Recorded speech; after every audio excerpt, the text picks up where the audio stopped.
Michael is our Director of Defense Industry Initiatives here at NC State's Industry Expansion Solutions. Michael, I'm going to turn it over to you now. Thanks, Susan. Appreciate it. And for all of you in North Carolina, I hope you have power. Hope you're staying dry, and hopefully we'll make it through this.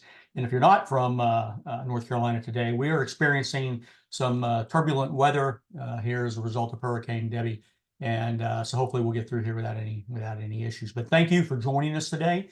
And we had a great number of folks register, and nice turnout this morning. And I just want you to know right from the outset that how we're going to do this is I'm going to talk to you for about 20 minutes. And then my new friend in Dallas, Texas, Elena Doyle, Dr. Doyle, who just recently received her PhD. And I will tell you that her dissertation focused on military service members and their transition into the civilian workforce. So she's a real expert in this field, and we're very, very fortunate to have Elena with us today from Dallas, Texas. So with that, let's go to the agenda. And next slide. And I'll be covering the benefits of hiring veterans, workforce basics, and workforce impediments. And then I'm going to turn it over to Elena to talk about transition programs. And very importantly, I think for manufacturers to understand military occupational specialties. But before we kick this off and get into the benefits of hiring veterans, let me turn it over to Elena and allow her to tell you a little bit about herself. Thank you. Thanks, Michael. And I'm so happy to be here and to have this opportunity to speak to you today. Elena Doyle, as Michael said, I just recently graduated with my PhD. My focus was on the veteran population. Why? Because I'm a veteran, as well as I'm married to a disabled veteran. So I truly love working with veterans, and I hire them when I'm in the workforce and work to help them transition into the civilian workforce, specifically in corporate America. So it's so great to be here. And yes, I'm from the great state of Texas. Thanks, Elena. And I guess I should have mentioned as well that I'm a veteran. I'm retired from the Army, retired from Fort Liberty for 21 years. And after that, I went into the defense industry. So I've worked in the private sector for about 12 or 13 years before coming to NC State. So this is a topic that's really near and dear to my heart, being a veteran, but also being in an industry and pursuing, trying to identify and bring in veterans into the companies that I worked with. And in my current position, I work with a lot of companies around North Carolina, and I consistently hear from CEOs and other personnel in these manufacturing companies, their desire to hire veterans. So, but it's, there's not a veteran store. They're not going to just show up on your doorstep. And hopefully today we're going to provide you some information that'll be beneficial and helpful in you being able to hire veterans here in North Carolina. Let's go ahead and go to the next slide. All right, just a couple of numbers I want to throw out, and these are, let's just say the majority of veterans have some college education, and this is true, whether it be a semester in college and then they decided to join the Marine Corps, or maybe they have an associate's degree. You'll be surprised at how many individuals who enlist in the Army or the Air Force, the military, actually come in with a bachelor's and even a master's degree. So these are folks that are coming in and being an infantryman in the 82nd Airborne. You'd be surprised how many down there at Fort Liberty actually have a degree of some sort as an enlisted soldier. Surveys of employers in the United States consistently indicate that the majority of employers report that veterans perform better than their civilian peers. I don't think that's a jab at anybody in any way. I think that those in-demand skills that you see on the slide are the reason for that. People in the military have an incredible work ethic. Really didn't, it's kind of taught to them from day one. And then also everything that they do, they have an approach from a teamwork perspective. The word I is not very common in the military, and they bring that collaborative approach to getting things done that a lot of companies so desperately need. Also being able to communicate effectively, problem solvers, and I think very, very importantly, they're very mission oriented. And in the military, you hear a term, failure is not an option. And everything they do every day is mission focused, whether it's PMCS down in the motor pool or whether it's a deployment to Iraq or whatever the case may be. Everything is very mission driven. And I think a lot of employers, in this case manufacturers in North Carolina, could benefit more from having these veterans who bring these what we would call soft skills that are in so much in need. And a lot of times what I hear from CEOs in North Carolina is, I don't need the hard skills, I can teach them that. What I so desperately need are soft skills like leadership, like being drug-free, like that mission focused, like coming to work on time, those sorts of things that you're going to experience, of course, with veterans.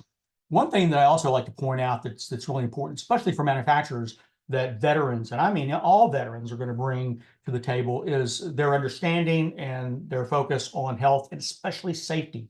Because in the military, whether it's actual deployment or just doing an airborne operation out of Fort Liberty, safety and risk assessments is a part of everything you do. It's inherent from doing a weekend. You're about to be released for a 4-day weekend, to inspecting all the soldiers' vehicles, to any type of training exercise. Risk assessments are done, and commanders have to approve based on the risk mitigation and the risk mitigating factors that have been put into place. So they bring that culture to your company, and in manufacturing safety, OSHA is a very important part of what you do. And I think sometimes we overlook that's an important part that leaders in the military have been doing for 10, 15, 20, 25 years as a senior NCO, or let's say as an officer. Next slide.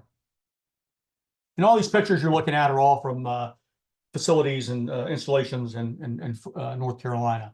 So what's another benefit? Not only the soft skills, but they have the hard skills. This isn't an Army of 50 or 60 years ago. The Army today is, very advanced in their technology. I think that's very apparent to anyone who's ever been exposed to the military. And so they're trained in a lot of very technical skills. With IT, you want someone who's been trained in cybersecurity. How about engineering? Or, my God, aviation maintenance. A lot of soldiers will get out, and there's a high demand for their skill sets. And these companies are coming down to Fort Liberty and Camp Lejeune and other places to do their very best to get them to come to their company in North Carolina, or to leave North Carolina and go to their company somewhere in Texas. And we want to make sure we keep them in North Carolina. So the other thing that I really want to emphasize that I think sometimes people don't realize with veterans is working independently. Let me just say this right now. If you think it's hard to recruit a veteran, I think a lot of times the real challenge for companies is retaining the veteran. Keep in mind, a lot of these individuals have never had a civilian job in their life.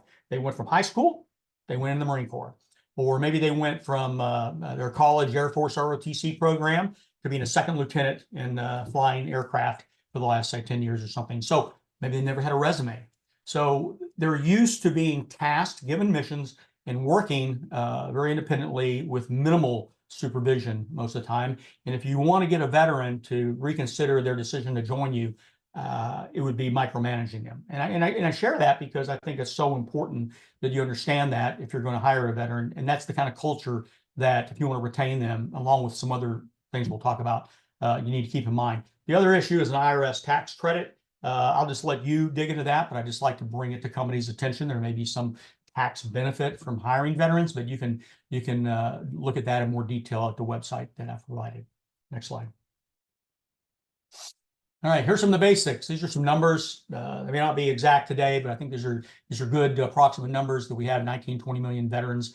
According to the VA, it's about 10% of the U.S. population, and 3/4 have served during wartime, and a little over 20% during peacetime. Keep in mind, we're talking a lot also about Korean War veterans, Vietnam veterans, Desert Storm veterans, and that's why when you go down and you look at the age groups of veterans, you'll see that they're typically an older crowd, and then just around 9 or 10% of the state's veterans are between the ages of 18 and 34, which is less than 1/3 of the share of the non-veterans at 30%. So these are some numbers that you also may want to be aware of. Next slide. All right, the military population is real in North Carolina. I know that Governor Cooper likes to say that North Carolina is the friendliest military state in the country. We've got the third or fourth, it varies sometimes, along with Virginia, active duty footprint in the nation. California is first, Texas is second when it comes to their active duty force, and North Carolina is around third or fourth. So what does that mean? That means we have strong family ties. These soldiers and Marines come in here and they go to Seymour Johnson, and they spend a lot of their career at these installations. They maybe have a spouse and raise their families in these communities. Fort Liberty, especially because of the airborne and the special operations focus, it's very unusual to spend 15 or 20 years of a career at the same installation in the military. It's not that odd when you look at Fort Liberty because of the airborne requirements and the special operations of USASOC, JSOC, and other units that are there. So these individuals have moved into Fayetteville or Sanford or down at Jacksonville, and they've spent a lot of time down there, and they are well connected and networked, and they have deep roots. So that works to our benefit, because remember, we want to keep these veterans that have these incredible technical and soft skills in North Carolina. 16, 17,000 or so leave these installations every year, and it's incumbent with the workforce challenges that we face in North Carolina that we do a much better job of retaining these individuals and working for our companies here in North Carolina. The attributes are real. I think I've spoken to them enough. It's clear, certainly to me, and I think to anyone who is aware of the workforce challenges that we face in this country, that employers really want to hire veterans. The veteran unemployment rate is lower than it's been in years, and these job vacancies, these positions are available. The good news also is that DoD has really committed more resources and established programs that did not exist when I retired from Fort Liberty. If you're not familiar with SkillBridge, and we're not going to get into details about it today, but I would recommend, if you're a manufacturer and you're looking to hire veterans, that you spend some time getting familiar with the SkillBridge program and also the Transition Assistance Program, which Lane is going to be touching on all of these. And there's just a ton of these civilian programs, whether they be, government, state government like NC Works or NC for Me, or the hundreds, if not maybe thousands of programs from nonprofits and other organizations that are doing their best in their state or nationally to help find employment for veterans. I would tell you this, in my experience about many of these organizations, and I don't want to speak negatively, but I would suggest if you're a veteran and you're looking to use some of these organizations, do your due diligence. Look at administrative costs that these organizations have, and look at reviews and maybe talk to other individuals that have used their programs. They're not all the same. That's all I'm going to say. And so take some time to determine who it is you're working with, making sure you're working with the highest quality organization that you can, in finding new employment. And that goes true for the manufacturers that are on this webinar as well. So what's the problem? You've got all these veterans, 16,000 leaving the military from North Carolina every year. And you have all these companies, these manufacturers that would love to hire these veterans. So it sounds like a solution to a problem. So what's going on? Next slide. All right. Well, there's lots of things that happen to get these veterans out of your consideration for employment. And you can look at some of these here. I'll mention, of course, a lot of soldiers and Marines and airmen, they're going to go to college. They have the GI Bill. So they're planning to go to the University of Arkansas or University of Texas, and they're going to head home. And so that's something that's going to drive. Some of these soldiers have gone through programs you may be familiar with, like Boots to Business and other entrepreneur programs, where they've just decided they want to start their own business.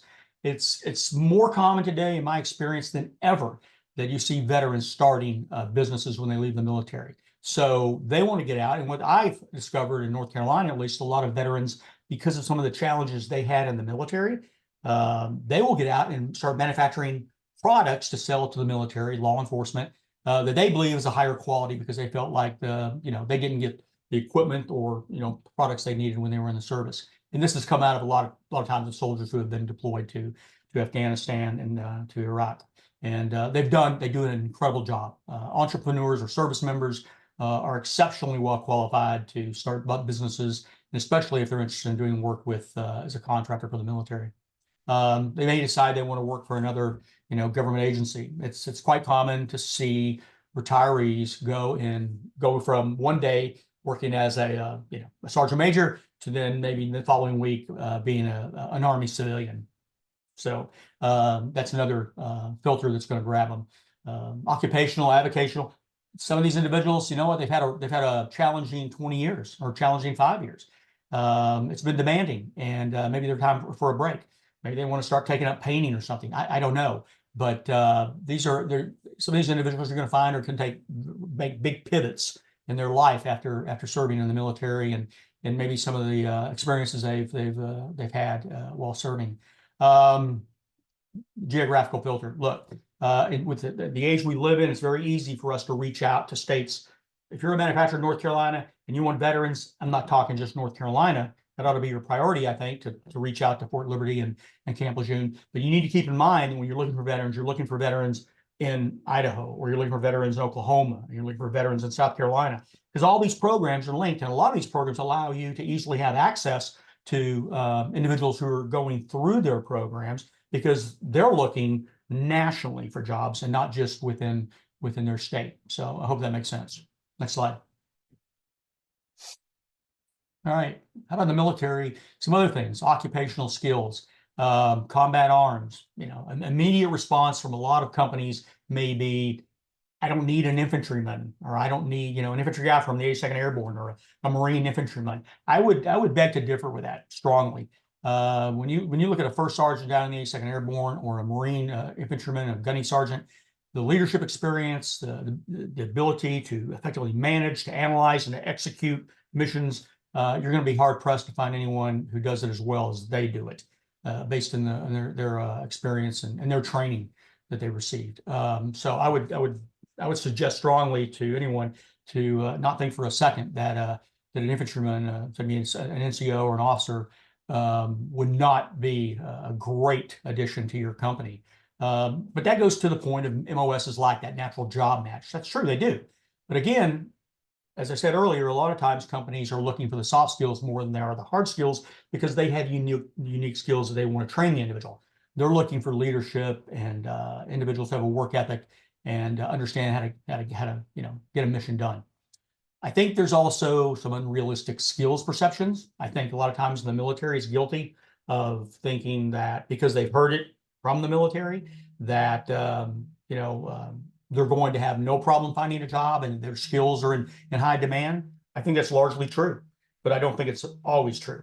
And so a lot of times when military service members leave, I think that their skill perception that their skills are in demand, and it's maybe not as realistic as it should be. But most of the time, military service members are in high demand, especially in those areas, those technical skills that we kind of touched on earlier.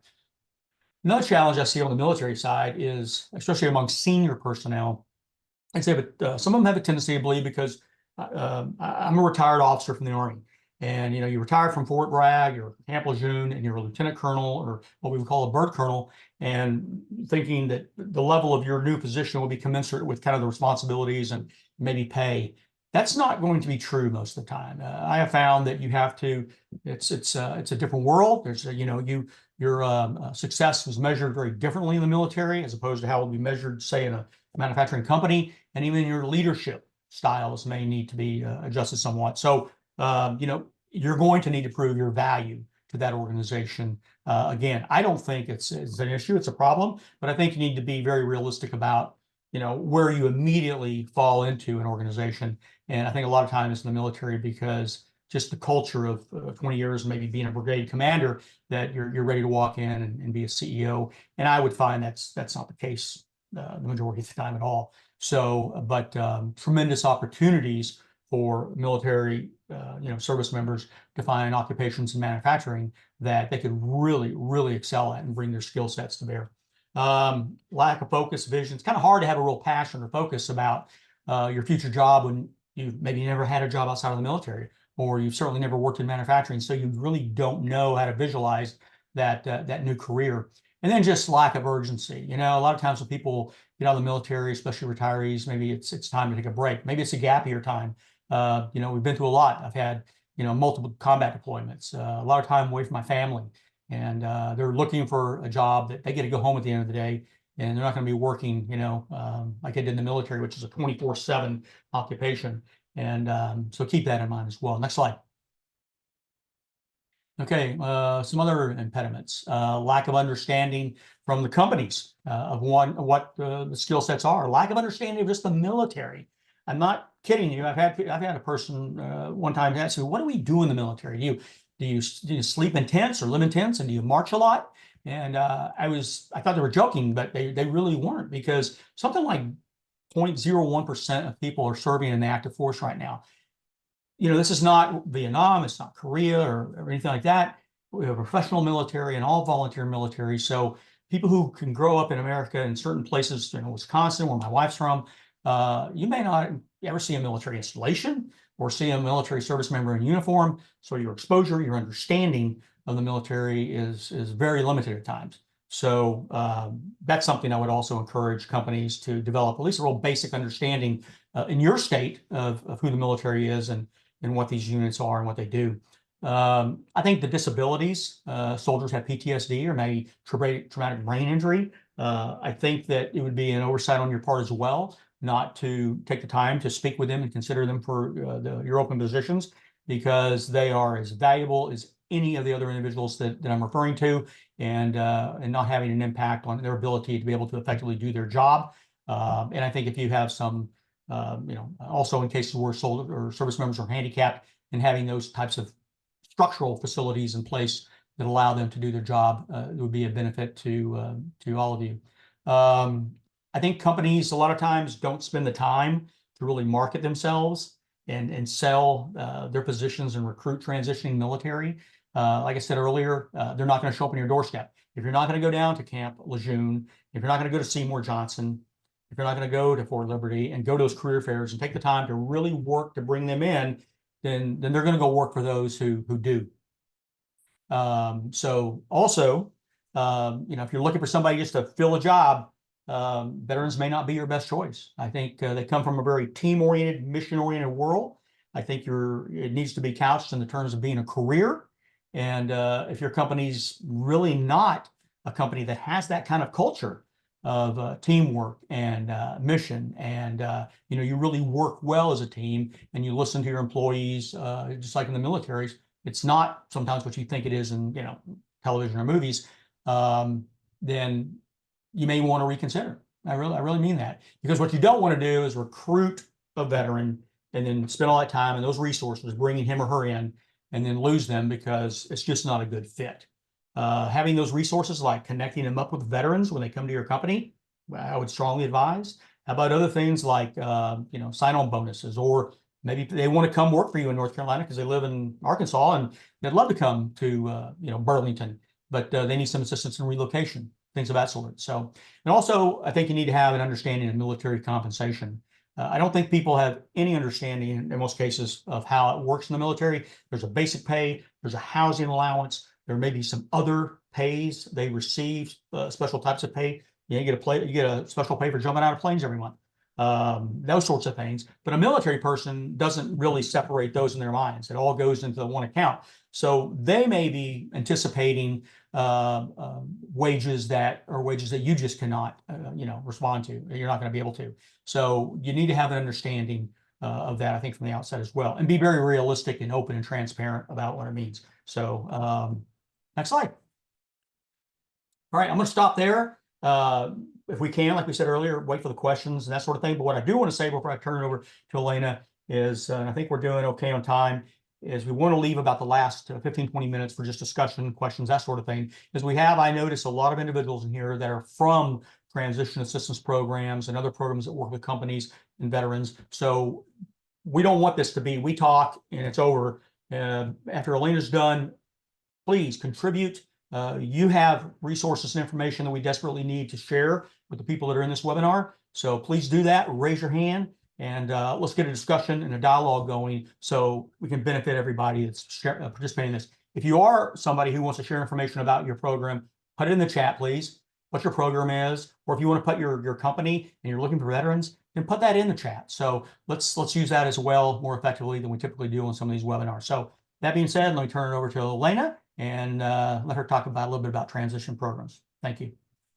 Sure. So thank you, Michael, for that wealth of information. And I will say that the research that I've done over the last couple of years with some veterans, so part of that was having the opportunity to speak with some of them. And then as I said before, I hire veterans. Some I hire that have been out of the military for a while, but then there are some that I hire that they're just recently getting out. So those are two different, groups of people. You still have to kind of work with them.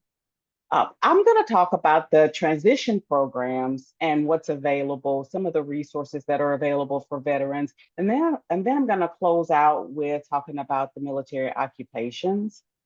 So first on this slide, There are a number, as Michael mentioned before, there are a number of transition programs, but I'll talk about the specific one that's offered by the Department of Defense. The Department of Defense, Department of Labor, and the Department of Veteran Affairs all kind of come together and provide the support that's needed for those transitioning veterans. You have to keep in mind that during this process, in some instances, it can be pretty scary for veterans as they get ready to transition out.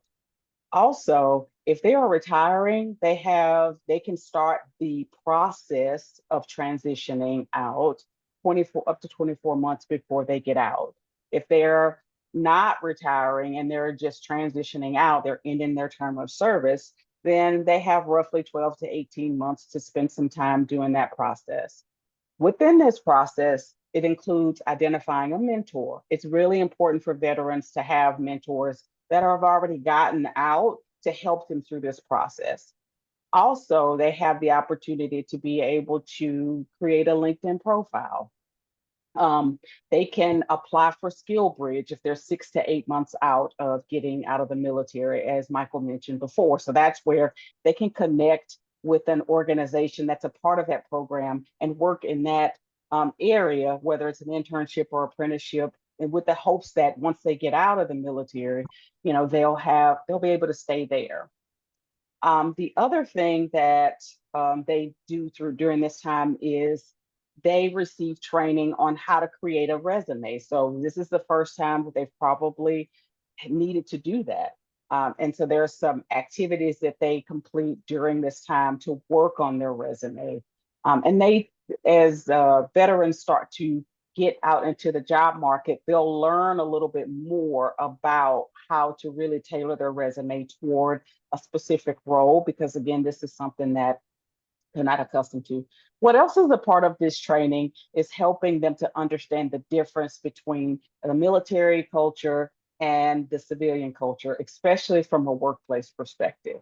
And then the last thing that I'll talk about on this slide and what they learn is as Michael mentioned before, they have a couple of tracks that they can go into. So if they decide that they want to do boots to business, then they'll receive training on that. If they want to go into the education field and continue to pursue their education, they'll have a track for that. And then if they want to go into the workforce, then they'll have a track there. So that helps them with interviewing skills and things like that too. And I'll talk about that on another slide and just briefly mention some things to think about. All right, next slide. Okay, so I'm gonna tag team with any wrestling fans here. I will tap Michael in to help me with some of these programs for North Carolina, especially if I don't do them justice, but I want to talk about these. So the first bullet is the Veteran Affairs, locally, the VA for veterans in North Carolina. The rest of these are going to be, I'm going to put this term to it, it's called portals, because you can access information and there are resources. And on this slide and the next slide, I'll talk about some different resources that are available to veterans. So it's not that there isn't things that are available to them. It's a lot. And as Michael mentioned, there are some things that veterans have to think about as they're looking at the various things. And so there's nothing out there that can tell them, hey, don't go down this path. They just really have to do their due diligence with this group or with that group. So the North Carolina for Military Employment and the NC Works for Veterans, they have resources that connect veterans and employers together. The NC Community College Customized Training, or that North Carolina Community College, there are trainings available for veterans to help them from an apprenticeship program. But then there's also some opportunity for businesses to learn a little bit more about how to set up an apprenticeship program for veterans. Michael, anything you want to add there? No, I think that's really great, especially a lot of times companies I think fail to make that connection and that link to your local community college, because they could have a significant impact on filling those vacancies that you have. But these other organizations, NC for me is an organization here in North Carolina, NC Works. So, obviously these are organizations that are there to help you connect directly with veterans. And most of these organizations, they have a place for veterans to put all their information, and they have a place for companies. So you can get in there and register your company so veterans can find you. So there, thanks, Lana. All right, next slide. And so as Michael mentioned before, to expand and not from a geographic location perspective, but to expand it federally. And so these are programs that are federal programs. That means that multiple veterans across the country will have access to your information. So the first one, Heroes Make America, and the second one, Workshops for Warriors, they're specific to the manufacturing industry. So Heroes Make America offers content, resources, but it also gives the veteran an opportunity to upload their resume, so companies will have access to resumes. Workshops for Warriors will offer some additional training and credentialing for those veterans, especially if they're looking to move into the manufacturing field, and it will help them to advance their careers in manufacturing. When you think about Recruit Military, that's another opportunity to give veterans the chance to obtain certifications and things like that. So some additional training that they might need. Hire Heroes USA offers veterans and spouses the opportunity to be able to participate in virtual job fairs, any type of career overviews, how to apply for a federal job. And there are organizations that are aligned with that. So I know Wells Fargo is an organization that aligns with Hire Heroes. And so they can get a lot of veterans, and they're well known for hiring veterans. Corporate Gray, similar. It's on a smaller scale, but it's very similar to Hire Heroes, where there are specific sponsors. I think Workday is a sponsor for one of the many sponsors for Corporate Gray. And then GI Jobs.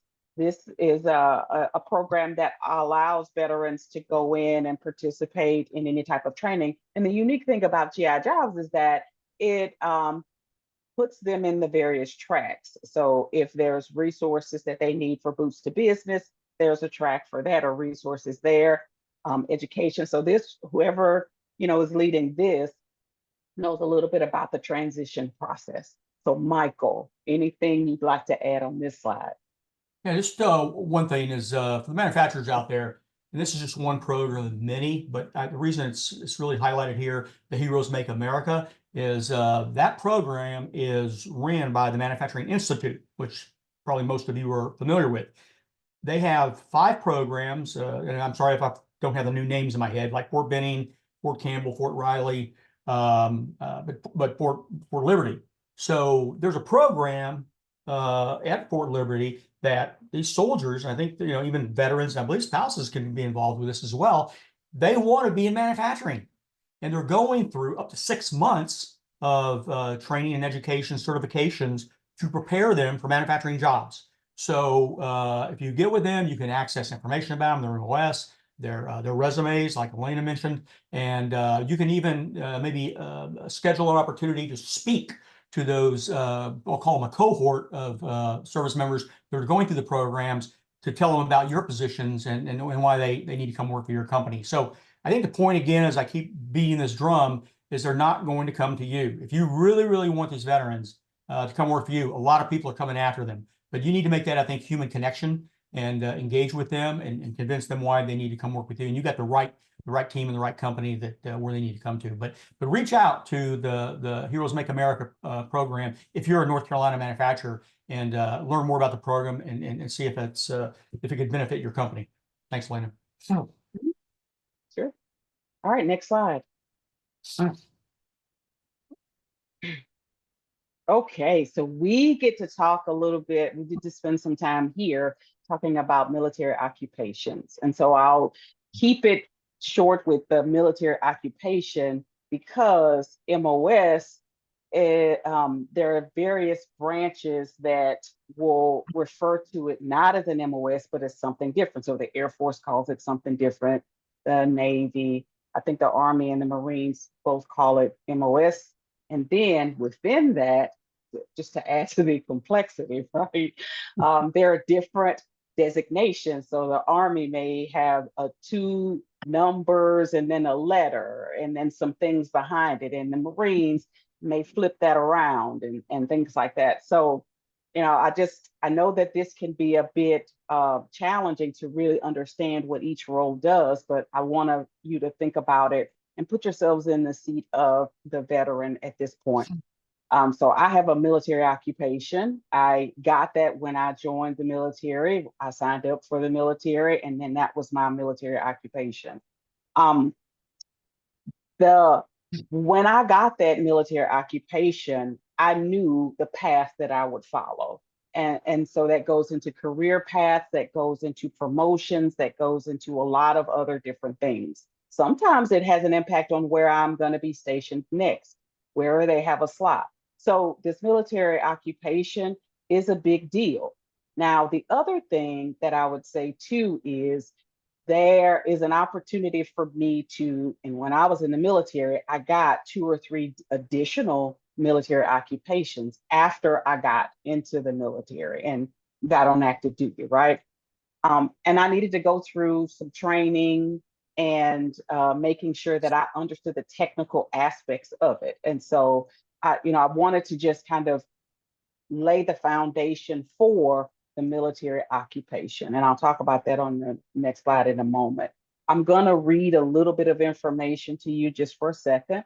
I think the most challenging impact or the issue or aspect of transition for veterans is finding the opportunities that match their skill set, translating military experience to a civilian resume. So they learn how to put together a resume in TAP, but there's a formula that's used for them, but it still just doesn't click for them. And then navigating job interviews without using military jargon. So I've interviewed some folks that were just right out and they did use a little bit of military jargon. And then I've interviewed some that are a little bit better and further along that don't feel like they need to. And so I think that that's the other thing too. On the flip side, veterans are figuring out and trying to figure out, how do I best describe my military occupation to an employer? Michael, anything you'd like to add here before I go to the next slide?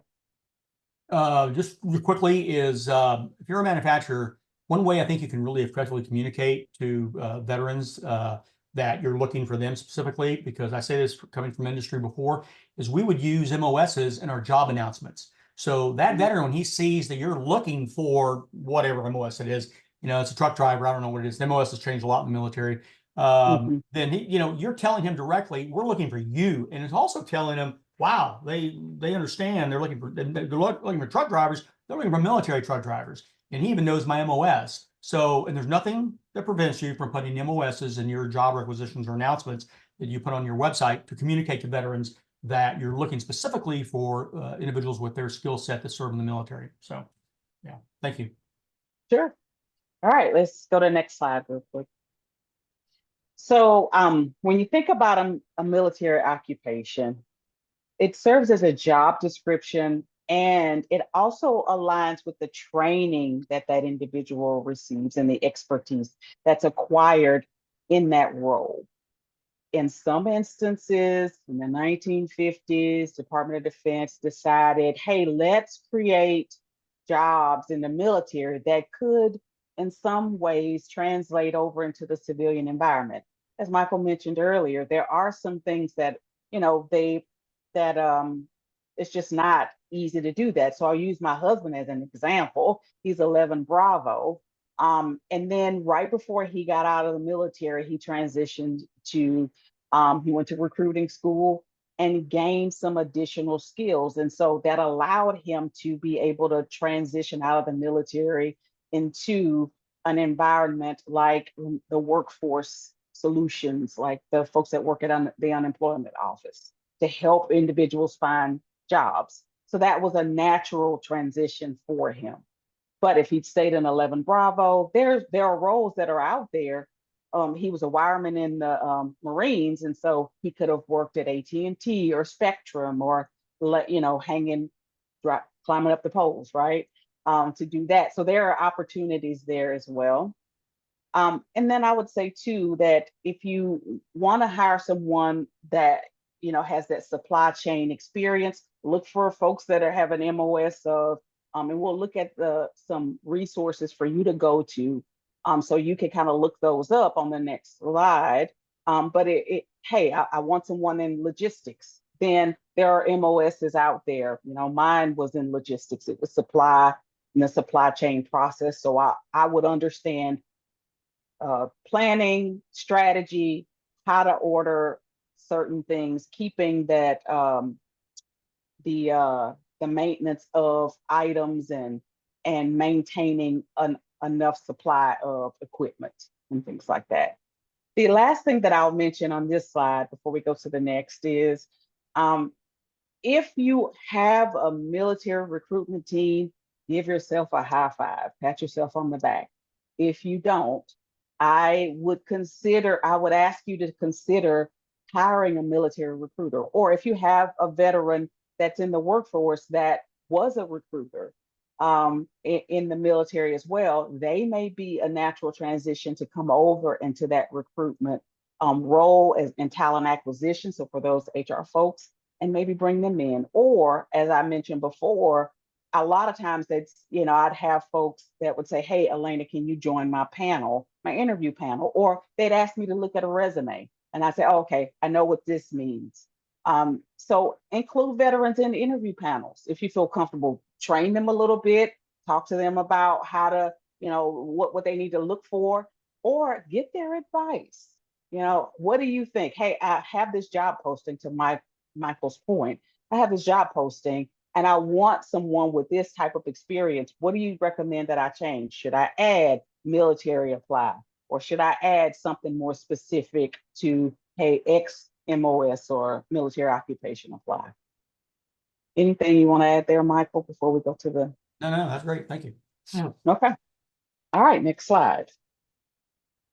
Okay, so here are your resources for you to be able to, and I know we're going to share this PowerPoint at some point, but here's some resources for you to go to and reference to help you through that. And I do want to spend the last moment or so talking about the whole retention piece and component.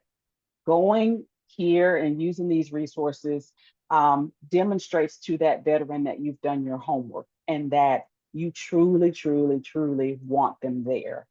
It's one thing to be military friendly. It's another thing to be military ready. And Michael talked about that. It's how do you retain them? How do you retain the veteran once you get them into your organization? So I talked about military occupation and that a military occupation is given to an individual and it provides them with the structure of how am I going to get promoted?